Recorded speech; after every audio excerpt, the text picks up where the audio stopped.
할렐루야. 사랑과 은혜가 충만하신 하나님, 은혜와 사랑에 감사합니다. 하나님, 지난 3일 동안도 우리를 눈동자와 같이 지켜보아 주셨다가 오늘 또한 수요 예배로 하나님 앞에 영광 돌릴 수 있도록 은혜 내려주신 하나님 감사합니다. 하나님, 우리들 3일간 지은 모든 죄악들은 이 시간 예수 그리스도의 십자가의 보혈의 피로 정결하게 씻어주신 줄로 믿습니다. 이 시간 오직 진리의 영이신 성령 하나님께서 아버지 이 시간 운행하여 주시고 각 사람 심령을 붙잡아 주시고 하나님 앞에 온전히 예배하는 이 시간이 되게 축복하여 주시옵소서. 이 시간 부족한 종을 단위에 세우셨사오니 모든 허물들 십자가에 감춰주시고 오직 이 시간 예수 그리스도만 증거되게 도와주시옵소서. 모든 걸 주님께 맡깁니다. 감사하며 거룩하신 예수 그리스도의 이름으로 기도합니다. 아멘. 할렐루야. 아멘. 네, 오늘은 행함으로 증명되는 지혜라는 제목으로 하나님의 말씀을 전하도록 하겠습니다. 우리 16절과 17절 말씀 다 같이 한번 다시 읽겠습니다. 16절 17절 시작. 이 세대를 무엇으로 비유할까? 비유하건대 아이들이 장터에 앉아 제 동물을 불러 이르되 우리가 너희를 향하여 피리를 불어도 너희가 춤추지 않고 우리가 슬피 울어도 너희가 가슴을 치지 아니하였다 함과 같도다. 아멘. 예수님께서 오늘 이 세대를 무엇으로 비유할까 하면서 그 아이들이 장터에 앉아서 이제 동무들을 부르는 거예요. 그러고 나서 피리를 막 불어요. 피리를 부는데 그런데 박수를 치지 않아요. 춤도 추지 않고 반응이 없는 거예요. 그리고 슬피 막 울어. 막 슬피 우는데 그런데 옆에서 같이 위로하고 같이 울어주고 이렇게 해야 되는데 그런데 전혀 반응이 없었다는 그런 비유를 들면서 이 세대가 그렇다라고 지금 예수님께서 말씀을 하시고 있습니다. 이 예수님께서 오셨던 이 세대, 도대체 이 세대가 어떤 세대일까? 성경에 보니까 이 세대라는 표현이 여러 군데 나와 있는데 대부분 정말 죄악된 그 세대, 그러한 세대를 말할 때 이 세대라는 말을 썼습니다. 우리가 마태복음에 우리가 이 세대, 세대에서 세대로 이렇게 말할 때 그때만 이 같은 단어를 사용을 했는데 그런데 오늘 이 세대라는 말이 대부분 부정적으로 쓰였는데 마태복음 12장 39절에는 악하고 음란한 세대다 라고 예수님이 또 말씀하셨고 마태복음 17장 17절에는 믿음이 없고 패역한 세대다 이렇게 말씀을 하셨고 또 빌립보서 2장 15절 말씀에 보면은 그 사도 바울이 그 당시 세대를 이렇게 얘기하고 있어요. 어그러지고 거스르는 세대다 이렇게 얘기를 하고 있습니다. 예수님이 이 땅에 오셨을 세대도 마찬가지고 그 이후에 예수님이 승천하시고 나서 사도들이 활동했던 시대도 마찬가지고 그리고 그 전에 예수님이 오시기 전에 세대들도 마찬가지였다는 거예요. 우리가 그 창세기 7장 1절에 보면은 여호와께서 노아에게 이렇게 말씀하십니다. 너와 내 온 집은 방주로 들어가라. 이 세대에서 내가 내 앞에 의로움을 내가 보았습니다. 그런데 이 당시에 노아의 세대, 이 세대가 어떠한 세대였습니까? 홍수 심판을 받을 수밖에 없는 세대였어요. 세상에 죄악이 가득했고 마음에 모든 계획하는 것이 다 악하다고 주님께서 말씀하시고 땅이 부패하고 포악함이 가득했다. 그러한 세대였다라고 주님께서 말씀을 하시고 있습니다. 그 세대를 주님께서 심판을 하신 것을 알 수가 있고 출애굽 우리가 시대에 보면은 불순종한 그 1세대가 있었어요. 그 1세대들이 어떻게 됐냐면 주님께서 40년간 광야에서 다 죽도록 멸하신 것을 알 수가 있었습니다. 그 세대는 어떠한 세대였습니까? 불순종한 세대였습니다. 그리고 시편 12편 7절, 시편 12편이 다윗이 쓴 시인데 그때 다윗이 악인들이 날뛰며 거짓과 아첨이 넘쳐납니다 라고 시편 12편에 말씀하시면서 그런데 여호와께서 한 주님의 백성들은 지키사 이 세대로부터 영원까지 보존하실 것입니다 라고 고백을 합니다. 다윗의 시대에도 악인들이 넘쳐났다는 거예요. 그래서 얼마나 많은 악들이 있었습니까? 그래서 다윗을 그렇게 사울왕이 죽이려고 했을 뿐만이 아니라 사울왕이 이제 쫓아다니는 걸 알고 그 아첨하는 사람들이 제사장들을 다 고발을 해가지고 제사장들이 다 집안이 한 번에 몰살을 당하는 그러한 일까지 벌어진 것을 알 수가 있어요. 물론 하나님께로 말미암았습니다. 왜냐하면은 그 제사장이었던 그 전에 있었던 사무엘보다 먼저 있었던 그 제사장들의 악으로 말미암아 주님께서 그 집안을 다 멸하시겠다고 하셨기 때문에, 그렇기 때문에 하나님의 심판이 그 집안에 임한 거긴 하지만 그 죄 없던 그 세대들도 다 같이 멸망을 그렇게 당하게 된 것을 알 수가 있습니다. 우리가 모든 구약의 모든 세대들도 예레미야 시대도 마찬가지였고, 그 모든 정말 그 예레미야 선지자가 활동했던 시대는 남유다 북이스라엘은 벌써 죄악으로 망했어요, 아수르에. 그런데 그럼에도 불구하고 회개하지 않고 애굽으로 내려가서 애굽과 이렇게 친해지고, 하나님은 예레미야 선지자를 통해서 바벨론의 포로로 끌려가라고 말씀을 하시는데, 항복을 하라고 하시는데 끝까지 애굽을 붙잡고 세상을 붙잡고 그렇게 내 힘으로 어떻게든 이기려고 하는, 하나님의 그러한 죄악으로 인한 징계를 받아들이지 않는, 회개하지 않는 세대가 바로 예레미야 시대의 세대였다는 것입니다.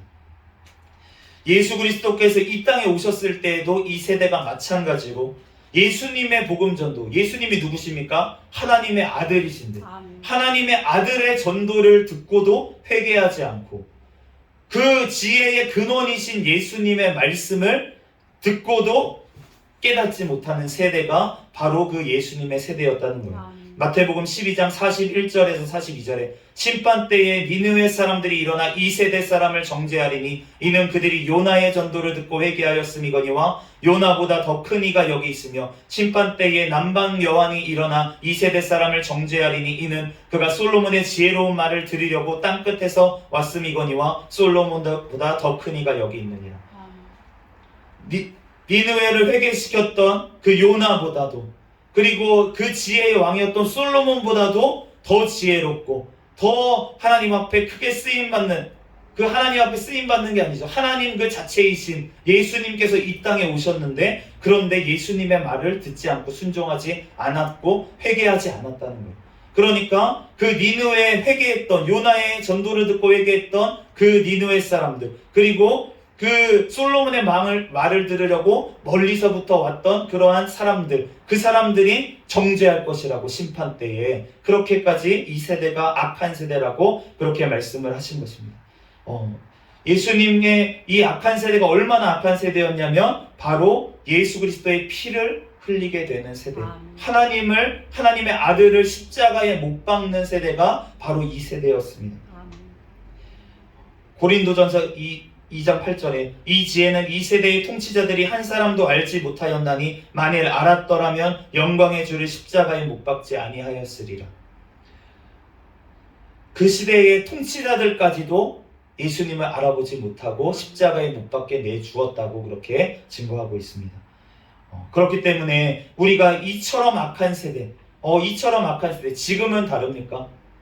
지금은 더 악해진 세대에 우리가 살고 있습니다. 예수님이 승천하시고 나서 누가 오셨습니까? 성령 하나님께서 우리 가운데 임하셨어요. 그래서 예수 그리스도를 영접하는 자, 그 자들에게 성령님이 임하셔서 그 자들에게 믿음을 주시고 능력을 주시고 주님께서 믿을 수 있도록 우리에게 이 말씀, 예수님의 제자들은 말씀을 듣긴 들었는데 기억이 안 났어요. 기억이 안 나는 거예요. 그런데 예수님께서 뭐라고 하십니까? 성령님이 오시면 너네가 들었던 말씀을 깨닫게 하시리라. 그런데 지금 우리가 이 성경 말씀이 이렇게 책으로 만들어져 가지고 우리가 너무나도 지금 뭐 인터넷만 치면은 성경이 그냥 넘쳐나게 말씀을 볼 수가 있는 이러한 시대, 방송마다 성경 말씀이 흘러 넘치는 이러한 시대에 우리가 살고 있으면서도 하나님의 말씀을 듣기를 싫어하고 깨닫지를 못하는 지금 세대에 우리가 살고 있는 것입니다. 그렇기 때문에 주님이 봤을 때는 이 세대가 얼마나 더 악한 세대인지 우리가 모르겠습니다. 그래서 주님께서는 그 마지막 세대, 마지막 예수님께서 오시는 그 세대에 대해서도 계속 성경에 말씀을 해주셨어요. 누가복음 17장 25절에서 30절 말씀에도 예수님이 고난을 받고 이 세대에게 버림받은 후에 나중에 그 불과 유황으로 그들을 멸망시키는 그때가 올 것이다. 예수님이 심판하실 때가 오실 것이다. 그렇게 말씀을 하시면서 마태복음 24장 34절에는 이 세대가 지나가기 전에 이 모든 일이 이루어질 것이다. 심판이 이루어질 것이다 라고 말씀을 하셨어요. 그런데 예수님께서 이 세대라고 말씀을 하시고 나서는 그러나 그때는 아무도 모르나니 하늘의 천사들도 아들도 모르고 오직 아버지만 아신다 라고 예수님께서 말씀하셨습니다. 그러니까 그 예수님이 심판하실 그 마지막 세대가 어떤 때인지 어떠한 시대인지는 아무도 모른다고, 하나님 아버지만 아신다고 예수님께서 말씀하신 줄로 믿습니다. 그렇기 때문에 우리가 지금이 마지막 시대일 수도 있습니다. 바로 심판의 그 세대일 수도 있습니다. 그렇기 때문에 우리는 늘 깨어서 예수 그리스도를 우리는 기다려야 될 줄로 믿습니다. 그러므로 주님께서 계속 말씀을 하시는 거예요. 예수님부터 지금 이 성경 말씀을 쓴 모든 저자들을 통해서 주님께서, 성령 하나님께서 우리에게 뭐라고 말씀하십니까? 너희는 이 세대를 본받지 말고 오직 마음을 새롭게 함으로 변화를 받아서 하나님의 선하시고 기뻐하시고 온전하신 뜻이 무엇인지 분별하도록 하라. 그 사도 바울이 살았던 그 시대뿐만이 아니라 그 이후의 모든 세대에게 주님께서는 지금 말씀하시는 줄로 믿습니다. 그러므로 우리에게도 지금 동일하게 말씀하시는 거예요. 너네가 이 악한 세대를 본받지 말라고. 너네가 이 악한 세대와 구별돼서 분별해서 살아가도록 하라고 주님께서는 우리에게 지금도 말씀하시는 줄로 믿습니다. 그러므로 우리가 디모데전서 6장 17절 말씀처럼 내가 이 세대에서 부한 자들을 명하여 마음을 높이지 말고 정함에 없는 재물의 소망을 두지 말고 오직 우리에게 모든 것을 후히 주사 누리게 하시는 하나님께 두며 선을 행하고 선한 사업을 많이 하고 나누어 주기를 좋아하며 너그러운 자가 되게 하라. 이것이 장래에 자기를 위하여 좋은 터를 쌓아 참된 생명을 취하는 것이니라. 이 세대에 우리가 이 땅에 마음을 두지 말고 이 땅에 재물에 마음을 두지 말고 오히려 주님의 말씀대로 그 재물을 나누어 주고 선한 사업에 힘쓰고 그럴 때 주님께서 그 장래를 위하여 자기를 위해서 좋은 터를 쌓는 것과 같다고 말씀을 하시는 거예요. 우리가 천국의 영원한 집을 쌓아야 될 줄로 믿습니다. 그러므로 우리가 이 땅에서 주님께서 주신 것, 이 땅에서 나는 주신 게 별로 없는데요. 예수님께서 가장 많이 헌금한 자가 누구라고 하셨습니까? 과부의 2렙돈을 가장 많이 헌금했다라고 말씀을 하셨어요. 주님께서 이 땅에서 우리가 많이 가진 자일수록 주님 앞에 칭찬 듣기가 너무나도 어렵습니다. 부자 청년이 자기의 재산을 다 팔기가 너무나도 어려운 거예요. 자기가 재산이 너무 많기 때문에 그것을 팔고 예수님을 따르기가 너무나도 어려웠습니다. 그런데 내가 가진 게 별로 없는 자는 얼마나 쉽습니까? 제가 만약에 막 몇십억, 몇백억 막 이렇게 재산이 있었으면 주님을 따랐겠습니까? 제가 연봉이 그 몇천만 원 되는 그 직장도 못 났던 사람이 제가 몇억, 몇천억 막 이렇게 있는데 그걸 놓고서 예수님을 따랐을까? 저는 그 정도 깜냥이 되는 사람이 아니라는 것을 저 자신이 알고 있고 주님은 너무나도 잘 아십니다. 그렇기 때문에 저에게 그만한 물질을 주시지도 않았을 뿐더러 그 있던 물질까지도, 얼마 안 되는 그 물질까지도 주님께서 주님의 사명 감당하는 이 와중에 다 날아가게 하셨어요. 마치 돼지떼가 그 군대 귀신이 돼지떼에 들어가서 물살된 것처럼 정말 제가 가지고 있던 재산들이 다 내 속에 있던 그 악한 그 족속들이 다 그 재산을 가지고 날라버렸습니다. 그런데 그것이 너무나도 은혜가 되는 사건인 거예요. 왜냐하면은 그 말씀이 하나님의 말씀대로 이루어졌기 때문에 제 안에 있던 귀신들이, 악한 것들이 다 떠나가는 역사가 그 재산과 함께 없어지면서 다 떠나갔기 때문에 그 말씀이, 주님의 말씀이 내 삶에 이루어졌기 때문에 그것이 복된 것인 줄로 믿습니다. 그러므로 우리가 정말로 이 땅에 있는 어떠한 것들에 우리가 집착하지 아니하고 내가 가진 것, 냉수 한 그릇이라도, 우리 집사님께서 지난번에 장조림을 가지고 자기가 먹어도 되고 그 집에서 그 반찬거리 해야 될 그 장조림을 가져와 가지고 목사님들 섬기겠다고 그 집안에 그걸 가지고 오셨어요. 봉지에 싸갖고. 그것이 과부의 2렙돈과 같은 것인 줄로 믿습니다. 주님께서 모든 것들을 아시고 주님께서 가장 많이 드렸다라고 우리 집사님을 칭찬하실 줄로 믿습니다. 그러므로 우리가 가진 게 없을수록 더 복된 거예요. 우리가 하나님 앞에 섬기고 이러는 것이 정말 하나님 보시기에 너무나도 크게 우리를 봐주시기 때문에 내가 막 수천만 원 있어요. 그런데 10,000원 헌금해. 그러면 하나님이 뭘 기뻐하시겠습니까? 그걸 보면서. 그런데 주님께서 내가 정말 10,000원밖에 없어가지고 이거 가지고 내가 오늘 하루 끼니 먹어야 되는데 근데 그거를 하나님 앞에 드렸어요. 그러면 하나님께서 얼마나 그거를 두 랩돈과 같이 기뻐하시는 거예요. 아멘. 그렇기 때문에 우리가 없는 것이 더 복인 줄로 믿습니다. 아멘. 심령이 가난한 자가 복된 뿐더러 진짜로 가난한 자도 복된 줄로 믿습니다. 아멘. 그러므로 우리가 주님 앞에 정말 이 세대는 얼마나 부해지려고 하고 얼마나 높아지려고 하고 얼마나 명예를 생각하고 얼마나 그 부와 모든 쾌락과 이런 것들을 쫓아가는 세대입니까? 그런데 우리는 이 거스르는 어그러진 이 세대를 본받지 말고 우리는 주님의 말씀으로 늘 권고하심을 받아서 주님의 말씀과 뜻대로 우리는 나아가야 될 줄로 믿습니다. 아멘. 그러므로 우리가 정말 이 세대를 본받지 말고 오직 주님의 뜻대로 영광 올려드리는 저와 여러분이 되시기를 예수 그리스도의 이름으로 축복합니다. 아멘. 18절과 19절 말씀 같이 읽겠습니다. 18절 19절 시작. 요한이 와서 먹지도 않고 마시지도 아니하매 그들이 말하기를 귀신이 들렸다 하더니 인자가 와서 먹고 마시매 말하기를 보라 먹기를 탐하고 포도주를 즐기는 사람이요 세리와 죄인의 친구로다 하니 지혜는 그 행한 일로 인하여 옳다함을 얻느니라. 아멘. 요한이 와서 정말 그 광야에서 낙타 토롯을 입고 정말 그 맥두기와 석청을 먹으면서 그러면서 금식을 밥 먹듯이 하고 그러면서 그 회개하라고 외쳤어요. 그랬는데 그 2세대 사람들이 뭐라고 했냐면 그 세례 요한한테 귀신이 들렸다. 귀신이 들렸으니까 저렇게 먹지도 않고 마시지도 않고 저렇게 광야에서 외치고 저기 세례나 주고 있지 이렇게 얘기를 했다는 것이에요. 그런데 예수님이 이 땅에 오셨습니다. 예수님이 이 땅에 오셔서 죄인들을 회개시키시고 그 죄인들과 함께 세리들과 함께 식사를 하시는 거예요. 잔치를 이 땅에서 천국의 샘플로 보여주시는 것입니다. 천국에 잔치를 할 것인데 그런데 예수님이 신랑이신 예수님이 이 땅에 오셨으니까 신랑과 함께 잔치를 해야 되지 않겠습니까? 그러니까 예수님과 먹고 마시는 거예요. 그러니까 사람들이 2세대 사람들이 뭐라고 했습니까? 포도주를 즐기는 사람이요 먹기를 탐하는 사람이요 세리와 죄인의 친구다. 세리와 죄인의 친구다 이 말이 무슨 뜻입니까? 같은 죄인이라는 거예요. 그런데 주님께서는 오늘 이 요한과 이 예수님이 지금 이렇게 이러한 취급을 당했는데 그 마지막에 뭐라고 덧붙이자면 지혜는 그 행한 일로 인하여 옳다함을 얻느니라. 아멘.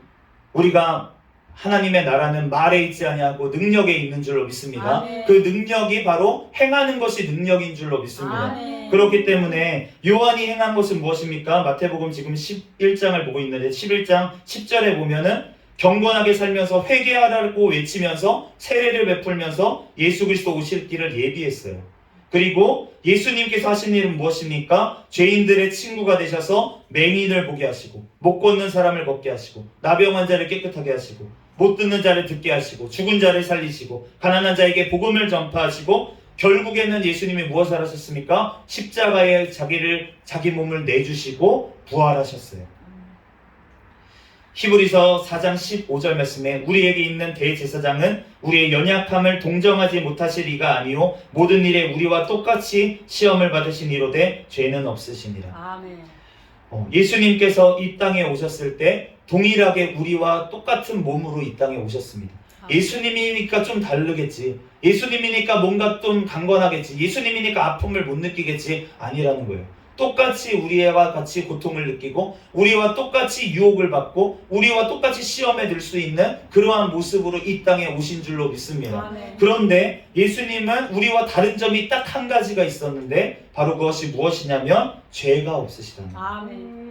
예수님은 죄 없는 동정녀의 몸에서 이 땅에 성령으로 출생하신 줄로 믿습니다. 아멘. 그렇기 때문에 태어날 때부터 원죄가 없으셨다고. 아멘. 그리고 이 땅에서 살아갈 때에도 자범죄를 한 번도 범하시지 않으신 거예요. 아멘. 예수님은 하나님의 말씀대로만 순종하고 하나님의 말씀대로만 행하면서 이 땅에서 사신 줄로 믿습니다. 아멘. 그것이 하나님의 말씀대로 사는 것이 바로 죄가 없는 상태가 하나님 말씀대로 사는 거예요. 아멘. 하나님의 말씀에서 벗어나는 게 바로 죄입니다. 그런데 예수님은 그렇기 때문에 하나님의 말씀에서 벗어난 적이 한 번도 없으시다는 거예요. 아멘. 죄가 없으신 분이라는 것입니다. 그렇기 때문에 예수님께서만 우리를 구원하실 수 있는 분인 줄로 믿습니다. 아멘. 예수님이 바로 그렇기 때문에 그 행한 일로 인하여 옳다함을 얻으셨는데, 그런데 그분이 바로 누구십니까? 지혜의 근본이신 분이라는 거예요. 아멘. 우리가 잠언 8장 말씀에 보면은 지혜장이라고 합니다. 그래서 지혜에 대해서 이렇게 쭉 나와 있어요. 그런데 우리가 22절부터 보면은 이렇게 말씀하고 있습니다. 이 지혜가 어떠한 존재라고 얘기를 하냐면, 여호와께서 그 조화의 시작 곧 태초에 일하시기 전에 나를 가지셨으며 만세 전부터 태초부터 땅이 생기기 전부터 내가 세움을 받았다. 아멘. 지혜가 지금 이렇게 얘기를 했는데, 그런데 태초에 하나님과 함께 계셨던 분, 이분이 지혜라는 거예요. 그러면서 하나님이 아직 땅도 들도 세상의 진토의 근원도 짓지 아니하셨을 때라 내가 그 곁에 있어서 창조자가 되었다. 아멘. 이분이 누구신지니까 바로 예수님이신 줄로 믿습니다. 아멘. 그러므로 우리가 잠언 8장에 나오는 이 지혜가 바로 예수님이신데, 그렇기 때문에 오늘 말씀에 지혜는 그 행한 일로 인하여 옳다함을 받는다라고 했을 때 이 지혜가 바로 예수님이신 줄로 믿습니다. 아멘. 그러므로 우리가 예수님께서 바로 그 행한 일로 인하여서 예수님께서 이 땅에 오셔서 죄를 짓지 않고 그렇게 주님의 말씀대로만 살아가신 것, 또 죄 없는 그분이 이 온 인류의 죄를 지시고 십자가에서 못 박혀서 돌아가신 것, 그 모든 것들이, 그리고 그 죽은 자들 가운데서 말씀대로 부활하신 것, 그 모든 것들이 주님께서 이 땅에서 행하신 일인 줄로 믿습니다. 아멘. 그러므로 우리가 그 행한 일로 우리가 주님을 알게 되는 줄로 믿습니다. 아멘. 그런데 오늘 이 말씀이 다른 고대 사본들에 보면은 행한 일로라는 말 대신에 자녀들로라고 되어 있습니다. 우리가 관주 성경에 보면은 밑에 이렇게 조그만 글씨로 되어 있는 것을 보실 수가 있을 거예요. 그러니까 행한 일로가 아니라 자녀들로라고 되어 있는 사본들도 있다고 하시는 겁니다. 그런데 이 말씀과 동일한 그 구절이 누가복음에 나오는데, 그런데 누가복음에는 이 말씀이 이 자녀들이라고 되어 있어요. 누가복음 7장 35절 말씀입니다. 지혜는 자기의 모든 자녀로 인하여 옳다함을 얻느니라. 그러니까 이 예수님이라고 했잖아요, 지혜가. 그런데 그분이 자기의 모든 자녀들로 인해서 옳다함을 얻는다고 말씀을 하시는 거예요. 요한복음 1장 12절 말씀에 영접하는 자, 그 이름을 믿는 자들에게는 하나님의 자녀가 되는 권세를 주신 줄로 믿습니다. 그러므로 우리가 예수님을 영접하는 자, 그분을 받아들이고 믿는 자들에게는 하나님의 자녀가 되는 권세를 주셨는데, 아멘. 그렇기 때문에 그 자녀들로 인해서 옳다함을 얻게 된다고 예수님이 아멘. 그렇게 말씀하신 것입니다. 고린도전서 1장 20절에서 31절까지 말씀을 보면 예수님이 이렇게 그 말씀을 하세요. 지혜 있는 자가 어딨냐? 선비가 어딨냐? 이 세대의 변론가가 어딨냐? 하나님께서 이 세상의 지혜를 미련하게 하신 것이 아니냐? 하나님의 지혜가 있어서는 이 세상이 자기 지혜로 하나님을 알지 못함으로 하나님께서 전도에 미련한 것으로 믿는 자들을 구원하기를 기뻐하셨더라. 헬라인은 지혜를 찾으나 우리는 십자가에 못 박힌 그리스도를 전한다. 아멘. 전도에 미련한 것이 지금 뭐라고 하십니까? 십자가에 못 박힌 예수님을 전하는 것이 미련한 전도의 방법이라고 주님께서 말씀을 하시는데, 그런데 이것이 오직 부르심을 받은 자들에게는 유대인이나 헬라인이나 그리스도는 하나님의 능력이요 하나님의 지혜니라. 예수 그리스도께서 하나님의 능력이시고 하나님의 지혜이신데, 아멘. 그것이 이유가 무엇이냐면 십자가에 못 박히신 그리스도가 그렇다는 거예요. 아멘. 예수님이 행하신 그 십자가에 못 박히신 그 사건, 그 일로 인해서 예수님께서 옳다 여김을 받으신 줄로 믿습니다. 아멘. 그러므로 너희는 하나님으로부터 나서 그리스도 예수 안에 있고 예수는 하나님으로부터 나와서 우리에게 지혜와 의로움과 거룩함과 구원함이 되셨다라고 말씀을 하셨어요. 그렇기 때문에 우리가 하나님께서 우리를 택하시고 예수 그리스도 안에서 우리는 하나님께서 우리에게 지혜와 의로움과 거룩함과 구원함이 예수님이 되게 하셨는데, 그렇기 때문에 우리가 로마서 5장 8절처럼 그리스도께서 우리를 위해서 죽으심으로 하나님께서 우리에 대한 자기의 사랑을 확장하셨다는 거예요. 확증하셨다는 거예요. 아멘.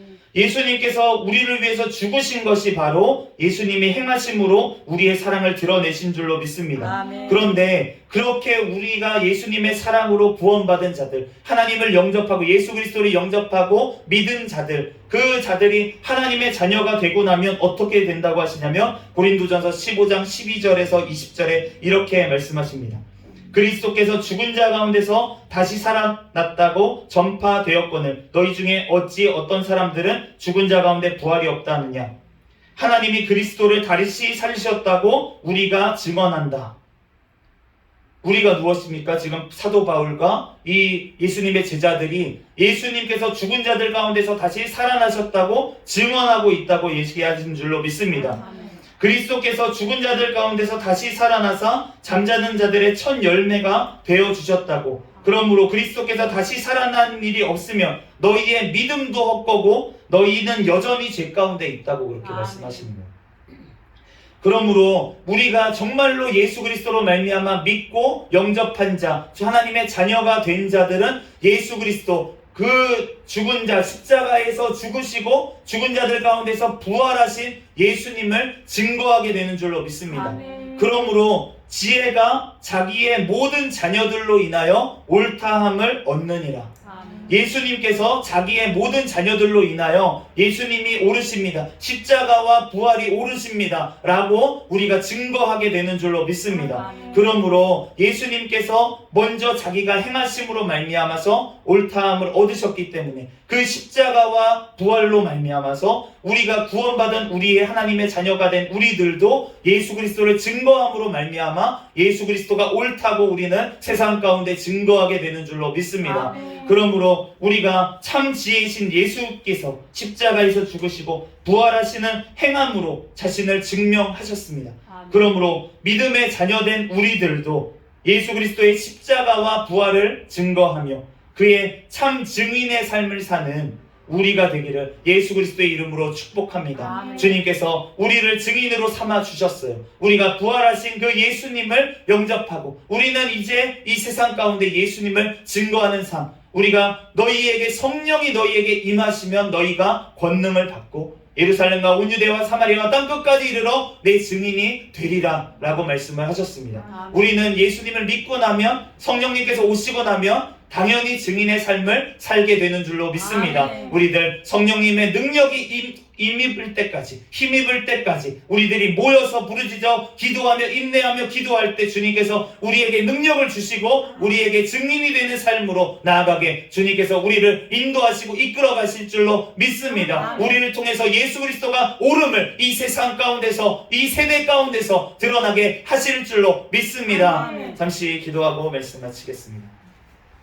할렐루야. 사랑과 은혜가 많으신 하나님, 은혜와 사랑에 감사합니다. 아멘. 하나님, 예수 그리스도의 십자가와 아버지 그 부활을 하나님 우리들 온전히 믿고 하나님 이 어지러진 세상 가운데 이 아버지 하나님 패역한 세대 가운데 믿음이 없는 이 세대 가운데 하나님 예수 그리스도의 증인의 삶을 살아갈 수 있는 우리의 삶이 되게 축복하여 주시옵소서. 우리의 힘으로는 할 수 없음을 하나님 우리들 깨닫습니다. 오직 성령님이 아버지 우리에게 임하시고 능력을 주셔야 우리가 증인이 되는 줄로 믿사오니 하나님 우리에게 아버지 인내하며 부르짖어 기도할 때 아버지 성령의 충만한 아버지 능력을 우리에게 덧입혀 주시옵소서. 하나님 이 어지러진 세상 가운데 예수 그리스도 다시 오시는 그날까지 예수 그리스도의 증인의 삶을 살아가는 우리의 삶이 되게 축복하여 주시옵소서. 모든 것을 주님께 맡기며 거룩하신 예수 그리스도의 이름으로 기도합니다. 아멘.